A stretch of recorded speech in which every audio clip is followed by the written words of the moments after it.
Assalamualaikum warahmatullahi wabarakatuh. Halo, apa kabar semuanya? Semoga baik-baik saja dan sehat selalu. Baik, di video kali ini kita akan membahas mengenai alur transaksi penjualan kredit. Nah, alur proses penjualan kredit digambarkan dalam diagram berikut. Yang pertama, dimulai dengan permintaan calon pembeli. Yang kedua, negosiasi. Yang ketiga, proses pembuatan aplikasi kredit. Kemudian yang keempat, melakukan observasi calon pembeli.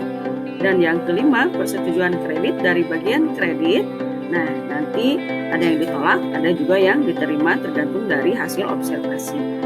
Nah, ketika ditolak, nanti konfirmasi pelanggan. Kemudian ketika diterima, dilanjutkan dengan membuat surat perjanjian, menyiapkan faktur, menyiapkan barang yang dijual, menyiapkan bukti pembayaran, dan menyerahkan atau mengirimkan barang. Baik, kita lihat satu persatu.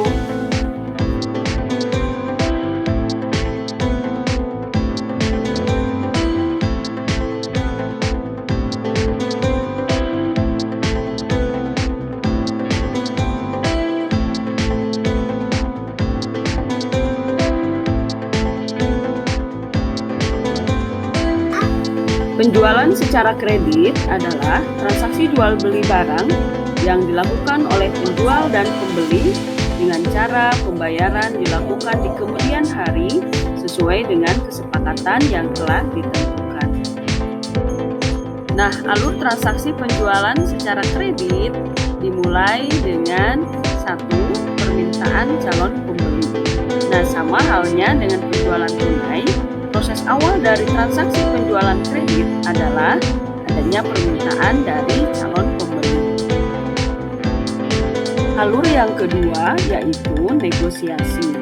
Setelah menerima permintaan pesanan dari calon pembeli, proses berikutnya adalah melakukan negosiasi mengenai persyaratan penjualan secara kredit yang dilakukan oleh penjual. Nah, negosiasi antara penjual dan pembeli menghasilkan dua keputusan, yaitu tidak terjadi kesepakatan penjualan secara kredit atau menghasilkan suatu kesepakatan penjualan secara kredit. Alur yang ketiga yaitu proses pembuatan aplikasi kredit. Setelah mencapai kesepakatan dalam negosiasi, proses selanjutnya adalah pembeli mengisi formulir aplikasi kredit yang sudah disiapkan oleh penjual. Formulir aplikasi kredit setiap perusahaan mempunyai SOP yang berbeda-beda. Akan tetapi, isi dari aplikasi biasanya sesuai dengan pasal 1320 KUHP tentang 4 syarat sahnya suatu perjanjian, yaitu harus ada kesepakatan, kecakapan, hal tertentu, dan sebab yang diperbolehkan. Alur yang keempat yaitu melakukan observasi pembeli.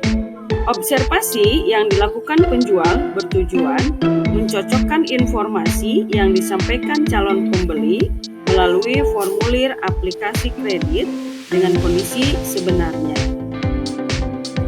Nah, alur yang kelima yaitu persetujuan dari bagian kredit. Bagian kredit menganalisa informasi yang diperoleh dari pembeli dan hasil observasi. Kemudian menghasilkan keputusan layak atau tidak pembeli untuk melakukan pembelian secara kredit. Jika pembeli dianggap layak, proses penjualan kredit dapat dilakukan.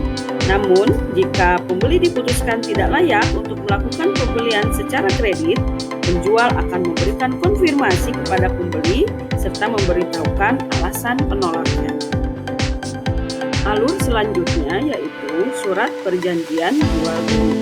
Setelah proses pengajuan kredit dari calon pembeli telah disetujui, penjual akan membuat surat perjanjian jual beli dan ditandatangani oleh kedua belah pihak, yakni pembeli dan penjual. Alur selanjutnya yaitu membuat bukti transaksi. Setelah syarat administrasi yang diperlukan lengkap, tahap selanjutnya menyerahkan kepada bagian penjualan untuk dibuatkan bukti transaksi penjualan berupa faktur atau invoice dan surat jalan atau sales order.